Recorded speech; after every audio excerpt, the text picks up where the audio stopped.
কাদের থেকে চাঁদা খায় খবর নিয়েন।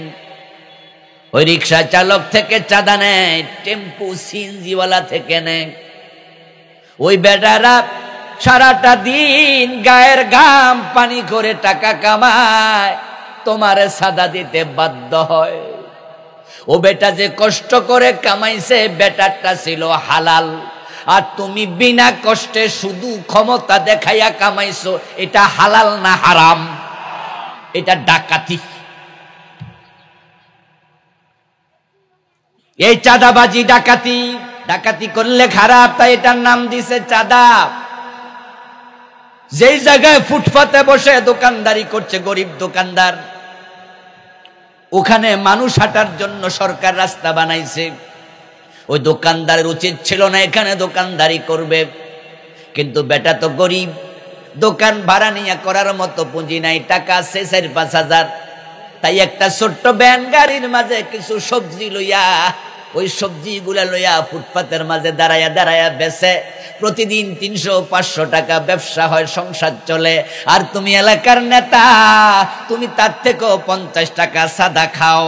ওই বেটা থেকে যে টাকাটা নিলা, ওই ফুটপাতের মালিক তো তুমি না, তার হালাল টাকাটা তুমি যা নিলে এটা ডাকাতি করে নিলা। ডাকাতির টাকা হালাল না হারাম? কোন দলে যোগ দিচ্ছ? যারা সাদাবাজ, যার নেতা বেনামাজি, ওই নেতার কর্মীরা নামাজি হয় কম। কারণ বাংলাদেশে এমন দল আছে যারা আসরের টাইমে আজানের সময় বক্তৃতা দেয়, যদি ফাঁকাও দেয় 30 সেকেন্ড 1 মিনিট চুপ থাকে, তারপর আবার বক্তৃতা চলতে থাকে। তাদের দলের নেতারাও নামাজে যায় না, কর্মীরাও নামাজে যায় না। মিটিং এ যায় দেখবেন আসরও কাজা, মাগরিবও কাজা। যদি নামাজে যায়, মানুষ আছে 5000 নামাজ পড়ছে 300-500, বাকি 4500 মাগরিব আসর পড়ে নাই। ও 500 নামাজি, তুমি কেমনে তাদের দলে যাও? ওই দলে তোমার মতো নামাজি যোগ দেয়া জায়েজ হবে না।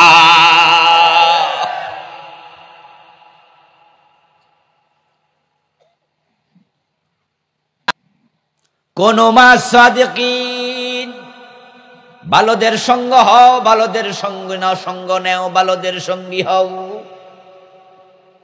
হাসরের দিন বেনামাজি নেতাকে, বেনামাজি কর্মীরা বলবে, আল্লাহ এই লোক তো নামাজ শিখায় নাই, রোজা শিখায় নাই। ওয়ালতাকুম মিনকুম উম্মাতুন ইয়াদউনা ইলাল খায়র, এমন দলে যোগ দাও যে দলের নেতা তোমাকে নামাজের কথা বলবে, কোরআন শিখতে বলবে, হাদিস পড়তে বলবে, ইসলামী সাহিত্য বলতে বলবে, মাতা পিতার খেদমত করতে বলবে, দাড়ি রাখতে বলবে, টাকনোর উপরে কাপড় পরতে বলবে, সিনেমা না চাইতে বলবে, ঘোষের বিরুদ্ধে বলবে। ইয়াদউনা ইলাল খায়র, তাদের সাথে চলো যারা তোমাকে শুদ্ধ জান্নাতের পথে নেয়ার চেষ্টা করবে। এই কথাগুলো কে বলতেছে? এমন দলে যাও, এমন দল থাকা উচিত। ওয়ালতাকুম মিনকুম উম্মাহ, তোমাদের মাঝে এমন একটি জাতি, এমন একটি দল থাকবে, ইয়াদউনা ইলাল খায়র, যারা মানুষকে আহ্বান করবে কল্যাণের দিকে, ভালোর দিকে। কিন্তু আপনার নেতা আপনারে কোনোদিন নামাজের কথা বলে নাই। আপনি মিটিং এ গেছেন, তাদের দলে যোগ দিয়া মিটিং এ গেছেন, দিনের 2টা বাজে মিটিং শুরু। একবারে বক্তৃতা একজনের পর একজন দিচ্ছে দিচ্ছে দিচ্ছে দিচ্ছে, দিতে দিতে মাগরিবের আজান পর্যন্ত হলো। 3 ঘন্টা লম্বা মিটিং। একটা বক্তাও আল্লাহর কোরআনের একটা আয়াত পড়ে নাই, রাসূলের একটা হাদিস বলে না। এমন দলীয় মিটিং আছে না নাই? তো তুমি কাদের সাথে চললা? যারা কোরআনের কথা বলে না, হাদিসের কথা বলে না, আল্লাহর পথে ডাকে না, এমন লোকদের সাথে চললা। তারা বেনামাজি, তোমারও বেনামাজি বানাবে। এবার কিয়ামতের দিন কি হবে শোনেন। ওই লোকের আল্লাহকে বলবে, আল্লাহ ইন্না আতানা সাদাতানা ওয়া কুবারানা ফাআদাল্লুনাস সাবিলা। ও আল্লাহ, আমাদের নেতারা আমাদেরকে পথহারা করছে, তারা আমাদেরকে পথহারা করছে।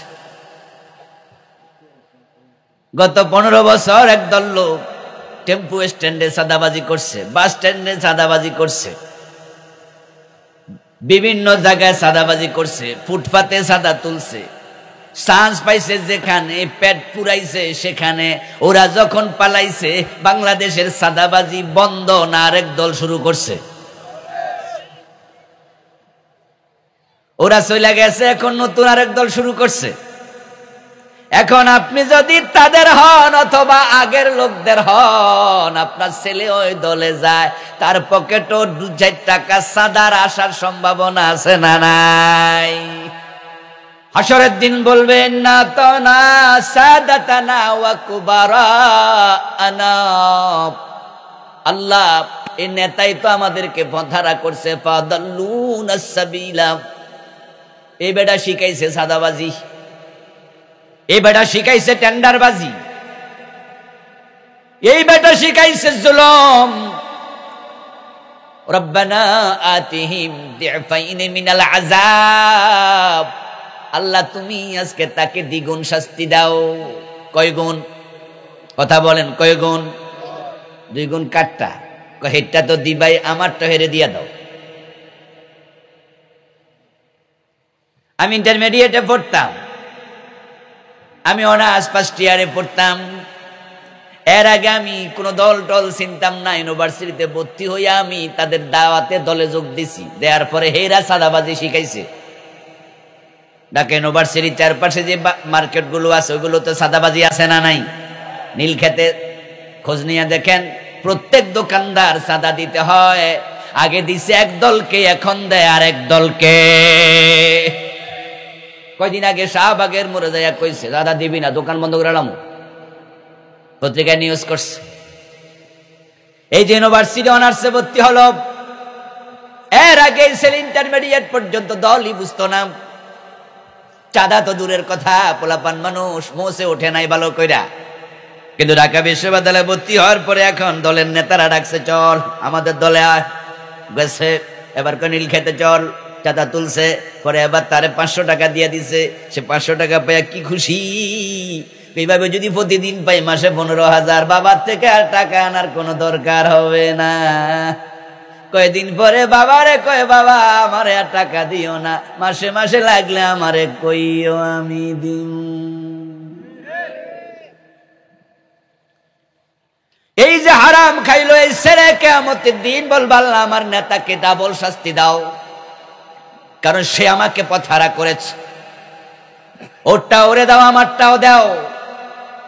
আল্লাহ তখন জবাব দেবেন, মিয়া নেতার দোষ দিয়া পয়সা যাইবা, তোমার কি বিবেক ছিল না? ওই দলে গেছো কেন? লিকুল্লিন দিফ, কোরআনের আয়াত। আল্লাহ জবাবে বলবেন, তারেও ডাবল, তোরেও দেব ডাবল। কারণ সে তোরে ডাকছে, সে নিজে অন্যায় করছে, তোরে দিয়েও করাইছে। আর তুইও গেছ, তুই মানুষের উপর জুলুম করছো, তোরেও ছাড় দেব না, ডাবল শাস্তি দুজনকে দিলাম, জাহান্নামে চলে যা। এখন জান্নাতে যেতে হলে, জাহান্নাম থেকে বেশ বাঁচতে হলে এ জাতীয় বাজে দল সারা দরকার আছে না নাই?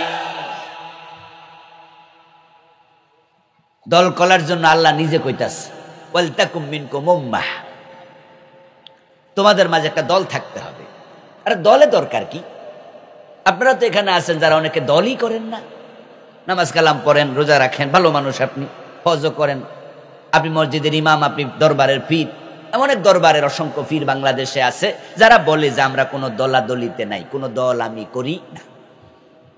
অনেক মাওলানা সাহেব আছে বলে আমি কোনো দল করি না।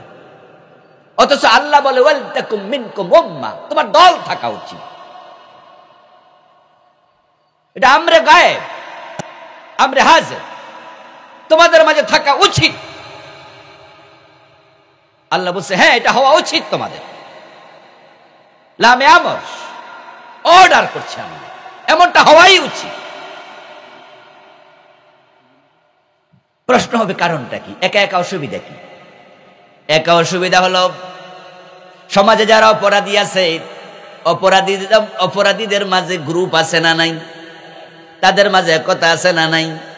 আপনি দেখবেন আমাদের দেশে যত অপরাধ আছে তাদের মাঝে সিন্ডিকেট আছে। ডাকাত দল, কিছুক্ষণ আগে আমাদের ওসি সাহেব বলছে যে ডাকাতরা ডাকাতি করে, ডাকাত দল। আপনাদের এলাকায় যদি ডাকাতি হয় কারো বাড়িতে, একজন ডাকাত একা একা কোনো বাড়িতে ঢুকছে জীবনে? আরে হ্যাঁ না, কিছু কইবেন তো ভাইয়েরা। একজন ডাকাত জীবনে ঢুকছে? যে রাস্তা যে ডাকাতি হয়, গাড়ি বাস ডাকাতি করে না, যে একজন জীবনে ডাকাতি করছে? আচ্ছা, যদি অন্যায়কারীরা দলীয় হয় আর আপনি ভালো মানুষ একা হন, তাহলে তাদের প্রতিরোধ করতে পারবেন? অসম্ভব, অসম্ভব। এজন্য আরবি পরিভাষা হলো, প্রবাদ হলো আল-ইত্তিহাদু কুওয়া, একতাই বল, বাংলায় বলে ঐক্যের মাঝে আছে শক্তি। নবীজি মুহাম্মদ সাল্লাল্লাহু আলাইহি সাল্লাম দ্বীনের দাওয়াত যখন দিলেন মক্কায়, মক্কার কাফেররা সম্মিলিত প্রতিরোধ গড়ে তুলল। প্রিয় নবীজি এক পর্যায়ে তিনি হিজরত করতে বাধ্য হলেন। হিজরত করে যখন মদিনায় চলে গেলেন, মদিনায় যাওয়ার পরে প্রিয় নবী অর্ডার করলেন, ও মুসলমানেরা, দুনিয়ার যেখানে কালেমা পড়ো তার জন্য হিজরত করা ফরজ। হিজরতটা কোথায় করতে হবে? মদিনায়। ইথিওপিয়া থেকে, সিরিয়া থেকে, ইয়ামান থেকে, গিফার গোত্র থেকে, তৎকালীন যুগে আরবের যেখানে ইসলাম গ্রহণ করছে সেখান থেকে মদিনা হিজরত শুরু করলো। যেদিন মক্কা বিজয় হলো, প্রিয় নবীজি মক্কা বিজয়ের পরে আবার নতুন ঘোষণা দিলেন, বললেন লা হিজরাতা বাদাল ফাতহি। মক্কা বিজয় হয়ে গেছে, এখন থেকে হিজরত করার ফরজ নয়, এখন আর হিজরত লাগবে না। এর আগে কেন লাগতো, এখন কেন নয়? উত্তর হলো, যেহেতু মক্কা বিজয় হয়ে গেছে, তাহলে মক্কায় যে দুশমনরা সম্মিলিতভাবে ইসলামের ক্ষতি করছিল, রাসূলকে মক্কায় বাধা দিছে, হিজরতের পরে তারাই বদরে গেছে, তারাই উহুদে গেছে, তারাই খন্দকে গেছে, ঠিক না? একা একা গেছে না দলবদ্ধ? তারা যখন দলবদ্ধভাবে গেছে, মুসলমানরা যদি কেউ থাকে ইথিওপিয়া, কেউ থাকে ইয়াসরাবে, কেউ থাকে সিরিয়া, কেউ থাকে মিশরে, তাহলে তারা বিচ্ছিন্ন। বিচ্ছিন্ন হলে যারা অন্যায়কারী দলবদ্ধ, তাদের প্রতিরোধ করা যাবে না। তাই যারা ন্যায়ের পক্ষে, তাদেরও ঐক্যবদ্ধ হওয়া দরকার আছে না নাই? তা রাসূল বলছে হিজরত করে মদিনায় আসা ফরজ। মক্কা যখন বিজয় হয়ে গেল, এখন তো আর মক্কাতে কি নাই, শত্রু আর নাই। আলহামদুলিল্লাহ, মক্কা বিজয়ের পরে শত্রুরা পালিয়ে চলে গেল মক্কা থেকে হুনাইনে। পরে হুনাইনের যুদ্ধ হয়ে গেল। হুনাইনের যুদ্ধের পরে বলা চলে আরব বিশ্বে কাফেরদের শক্তি মোটামুটি শেষ। এখন রাসূলের বিরুদ্ধে শক্তি ছিল শুধুমাত্র রোমকরা। তারা মুতায় এসেছিল 3000 সৈন্য নিয়ে। প্রিয় নবী সাল্লাল্লাহু আলাইহি সাল্লাম মুতার যুদ্ধে সাহাবী পাঠালেন, তাদের সামনে 1 লক্ষ রোমক সৈন্য পরাজিত হয়ে পালিয়ে গেল। তারপরে তারা নবম হিজরির দিকে আসলো তাবুকে। রাসূল 40,000-এর মতো সাহাবী নিয়ে তাবুকে চলে গেলেন। কত হাজার? কথা বলতে হবে, কত হাজার? তাহলে ঐক্যবদ্ধ হওয়া দরকার আছে না নাই? আমরা মুসলমানরা যদি এখনো এক হয়ে যাই, তাম পৃথিবীতে কেউ ভয়ে আমাদের দিকে চোখ তুলে তাকাবে না। আমরা আছি 250 কোটি। কিন্তু বলুন তো, মুসলমানরা কি ঐক্যবদ্ধ না বিচ্ছিন্ন? ইয়েস, প্রবলেম শুধু এখানে। শক্তি আমাদের নাই, আমরা বিচ্ছিন্ন। আল্লাহ বলে দলবদ্ধভাবে থাকো। প্রতিদিন 5 ওয়াক্ত নামাজ আমরা আদায় করি। আমাদের নামাজ আদায়ের নিয়ম কি একা একা না জামাতে? জামাত শব্দের অর্থ কি? দল। জামাত মানে দল, ঐক্যবদ্ধ, সমষ্টি।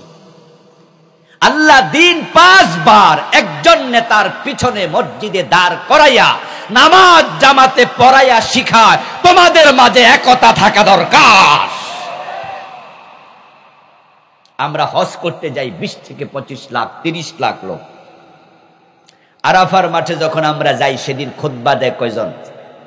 আরে ভাইয়েরা, কথা বলতে হবে তো। সব আমার দিয়া কয়বেন, এটা কত হলো? শীতকাল না?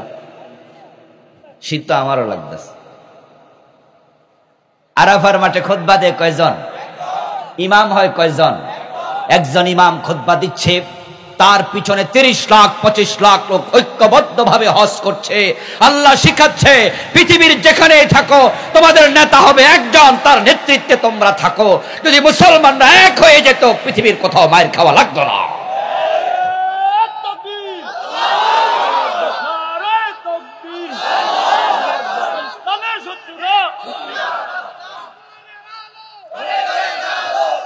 আমার প্রিয় ভাইরা, আমাদের বাড়িতে মা বোনরা আছে।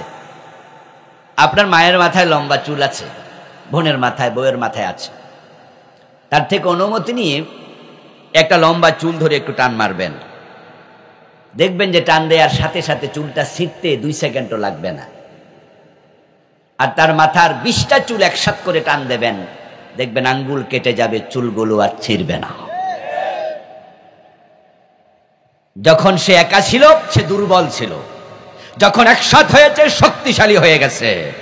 আমরা মুসলমানরা আজকে বিচ্ছিন্ন, হুজুররা বিচ্ছিন্ন, আলেমরা যদি এক থাকতো বাংলাদেশে গত 15 বছরে জালেমরা আলেমদের গায়ে হাত দিতে সাহস করত না। সম্মানিত ইন্সপেক্টর, আপনাদের এই শিবপুরের অফিসার ইনচার্জ মোহতারাম জনাব আফজাল ভাই, একজন পুলিশ অফিসার, কোরআন এবং হাদিস থেকে কথা বলেন, এটা বাংলাদেশের জন্য নতুন। আমরা চাই যে আমাদের প্রত্যেকটা থানাতে এমন অফিসার আসুক, ঠিক না?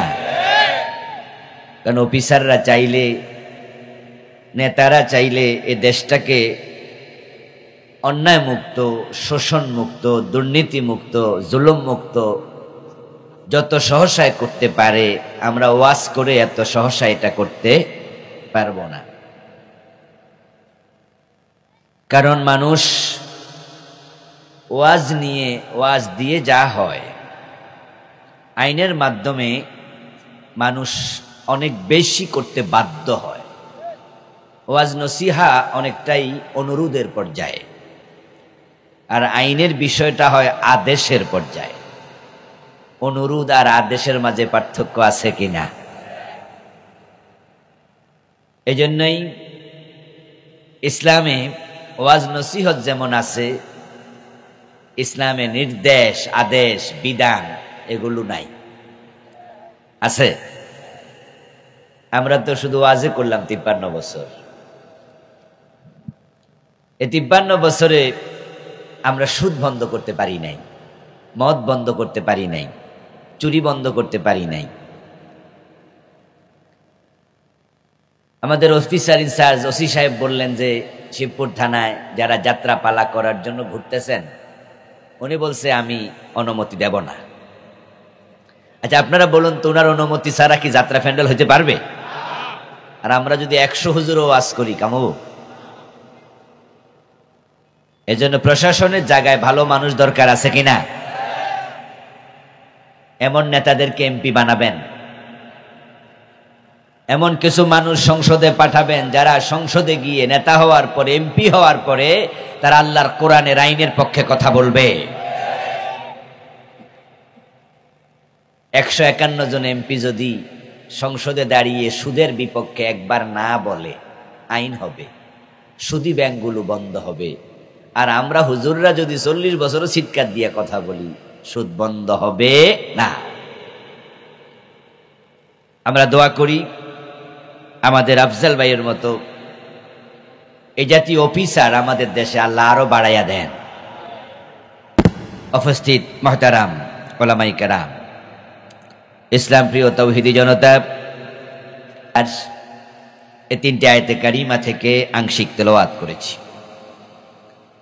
প্রিয় নবীজি সাল্লাল্লাহু আলাইহি ওয়াসাল্লামের পবিত্র মুখনসৃত ছোট্ট একখানা হাদিসে নববী পাঠ করেছি। আল্লাহ তাআলা তৌফিক দান করলে এখান থেকে কিছু কথা বলবো ইনশাআল্লাহ। কোরআন হচ্ছে হেদায়েতের একমাত্র কিতাব। যদি কোনো ব্যক্তি জান্নাতের পথ পেতে চায়, হেদায়েত নিতে চায়, তাকে কোরআনের কাছে যেতেই হবে, কোনো বিকল্প নাই। এই কোরআনের প্রতিটি আয়াত আমাদের জন্য অনন্য নিয়ামত। আজকে যেই কয়েকটি আয়াত থেকে পড়লাম, আমরা সকলে হেদায়াত নেয়ার উদ্দেশ্যেই আলোচনা করব এবং শুনব। বলেন ইনশাআল্লাহ। আল্লাহ তাআলা বলছেন, ইয়া আইয়ুহাল্লাযীনা আমানুত্তাকুল্লাহ, হে ঈমানদারেরা তোমরা আল্লাহ তাআলাকে ভয় করো, হাক্কা তুকাতিহ, যেভাবে ভয় করা উচিত, ওয়ালা তামুতুন্না ইল্লা ওয়া আনতুম মুসলিমুন, এবং তোমরা মুসলিম না হয়ে মৃত্যুবরণ করিও না। এরপরের আয়াতে বলছে, ওয়াতাসিমু বিহাবলিল্লাহি জামিআন ওয়া লা তাফাররাকু, তোমরা আমি আল্লাহর রশি কোরআনকে সবাই মিলে ঐক্যবদ্ধভাবে ধারণ করো। কোরআন গ্রহণ করার ক্ষেত্রে একে অপর থেকে বিচ্ছিন্ন হইও না। এরপরের আয়াতে বলছেন, ওয়ালতাকুম মিনকুম উম্মাহ, তোমাদের মাঝে এমন একটি দল থাকা উচিত। কি থাকা উচিত? কে বলতেছে? এমন একটি দল থাকা উচিত, উম্মাহ, মিল্লাহ, দল, ইয়াদউনা ইলাল খায়র, যেই দলের লোকেরা মানুষকে ন্যায়ের পথে, কল্যাণের পথে ডাকবে, ইসলামের দিকে ডাকবে। ওয়া ইয়ামুরুনা বিল মা'রুফি ওয়া ইয়ানহাউনা আনিল মুনকার, ওই দলের লোকেরা সৎ কাজে আদেশ দেবে, অসৎ কাজ দেখলে প্রতিরোধ গড়ে তুলবে। ওয়া উলাইকা হুমুল মুফলিহুন, আমি আল্লাহ যে অর্ডার গুলো দিলাম যদি এগুলো মেনে চলে তারাই সফল হবে। সফলতার নাম জান্নাত, ব্যর্থতার নাম জাহান্নাম। এখন সফল হওয়া, জান্নাত পাওয়া উল্লিখিত অর্ডার গুলোর সাথে জড়িত। যারা এই কথাগুলো মানবে তারাই জান্নাত পেয়ে সফল হবে। এই কথা আমি বললাম না, আল্লাহর কথা। আপনারা জান্নাতে যেতে চান? তাহলে এখানে চারটা বিষয় আল্লাহ তাআলা বললেন। এক নাম্বার, আল্লাহকে ভয় করো, যেমন ভয় করা উচিত তাকওয়া অবলম্বন করো। যদি মানুষ তাকওয়া অবলম্বন করে মুত্তাকি হয়, তাহলে আল্লাহ তাআলা বলছেন, তিলকাল জান্নাতুল্লাতী নুরিসু মিন ইবাদিনা মান কানা তাকিয়া, আমি আমার মুত্তাকি বান্দাদের জন্য জান্নাত বানাইয়া রাখছি।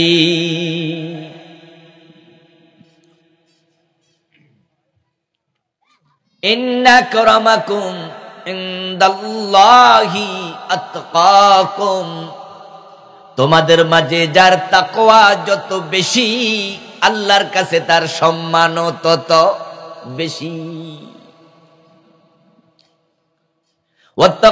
ওয়াত্তাকুল্লাহ ওয়া কুনু মা'আস সাদিকিন, তোমরা মুত্তাকি হও, আল্লাহকে ভয় করো এবং সত্যবাদীদের সঙ্গী হয়ে চলো।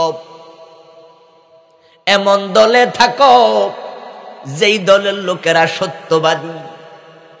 কুনু মা'আস সাদিকিন, ভালো মানুষের সাথে থাকো। এই অর্ডারটা কার? এখন আত্মসমালোচনা করতে হবে কথাগুলো শোনার সাথে সাথে। আমরা এখানে যারা আছি প্রত্যেকে আমরা দল করি। দল করে না ছোট পোলাপান, দল করে না পাগলে, আর কোন দলে নাই এমন মানুষের সংখ্যাই দেশে 5% হবে না। আমরা হয়তো কর্মী, না হয় নেতা, না হয় সমর্থক, না হয় মনে মনে হলো কোনো না কোনো দলকে সাপোর্ট। হয়তো আমি নিষ্ক্রিয়, সক্রিয় না, কিন্তু দলের বাহিরে আমরা খুব একটা নাই। এখন আল্লাহ কয় এমন দল করো যেই দল মানুষকে ইসলামের দিকে ডাকে। প্রশ্ন, এই দলকে সাপোর্ট করেন, আপনার দল মানুষকে ইসলামের দিকে ডাকে কিনা? আপনার দলের লোকেরা সত্যবাদী কিনা? সমালোচনা, আত্মসমালোচনা করুন। আপনার দলে মদখোর সদস্য আছে কিনা? আপনার দলে সুদখোর আছে কিনা? আপনার দলে ঘুষখোর আছে কিনা? আপনার দলে দাড়ি কামাইন্না আছে কিনা? আপনার দলে বিরুটা নিন্না আছে কিনা? আপনার দলে গাঁজা খায় কিনা? এমন লোক আছে কিনা? যদি হ্যাঁ উত্তর হয়, তাহলে এমন দল করা আপনার জন্য জায়েজ নাই।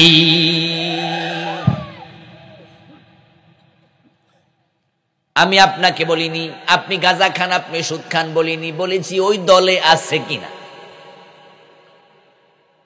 আপনার দলে সুদখোর আসেনি? কয় আছে হুজুর, অনেকে তো সুদ খায়। গোশ খায়নি? কোথাও তো খায়। বিড়ি টানেনি? কয় টানে। মদ খায়নি? কয় খায় অনেকে। তো যারা সুদ খায়, গোশ খায়, মদ খায়, বিড়ি টানে, নামাজ কাজা করে ঘুমায় থাকে, এমন লোকদের সাথে আপনি যাবেন না। কারণ মান তাশাব্বাহা বিকাউমিন ফাহুয়া মিনহুম। হাদিস হলো, যে যে দলের সাথে, জাতির সাথে একসাথে চলে, মিলেমিশে চলে, সে তাদের অন্তর্ভুক্ত হয়ে যায়।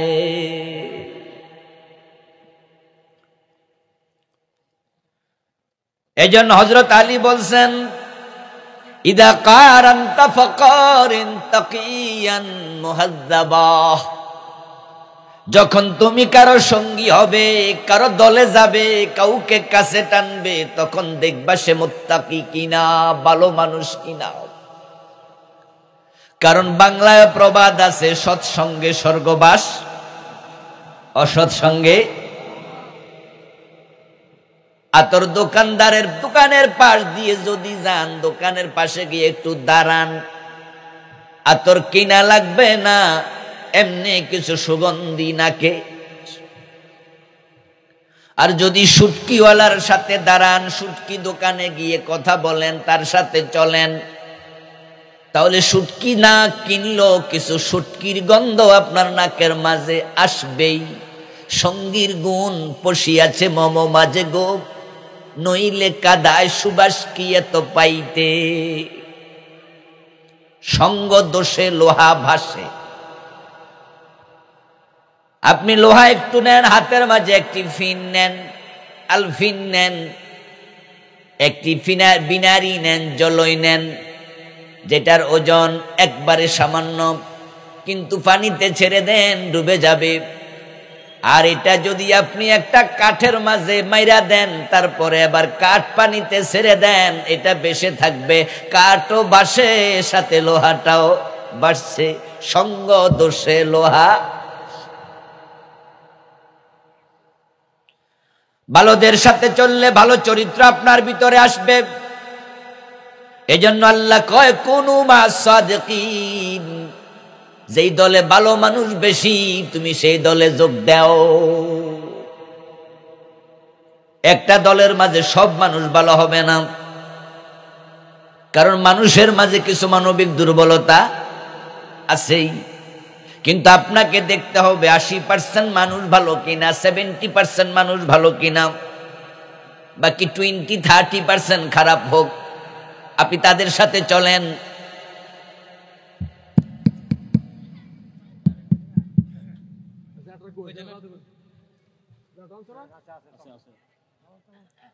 ভাই চালু করেন। সবাই একটু জিকির করেন, লা ইলাহা ইল্লাল্লাহ।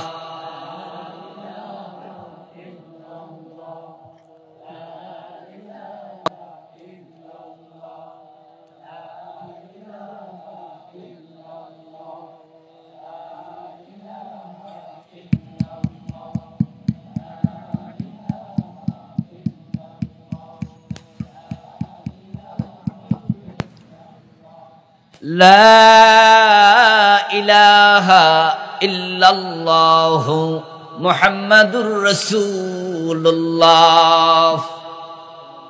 ভালোদের সাথে চললে, ভালোর প্রভাবে আপনিও ভালো হওয়ার সম্ভাবনা আছে। আপনার নেতা যদি ভালো মানুষ হয়,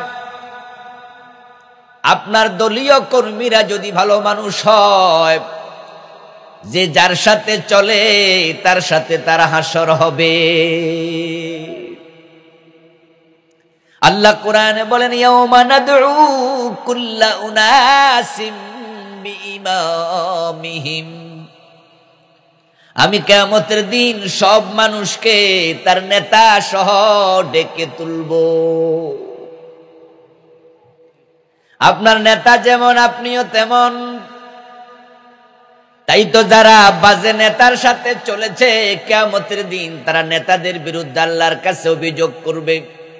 আমাদের কাছে যদি হুজুরের ওয়াজটি ভালো লেগে থাকে তাহলে লাইক করুন, সাবস্ক্রাইব করে দিবেন।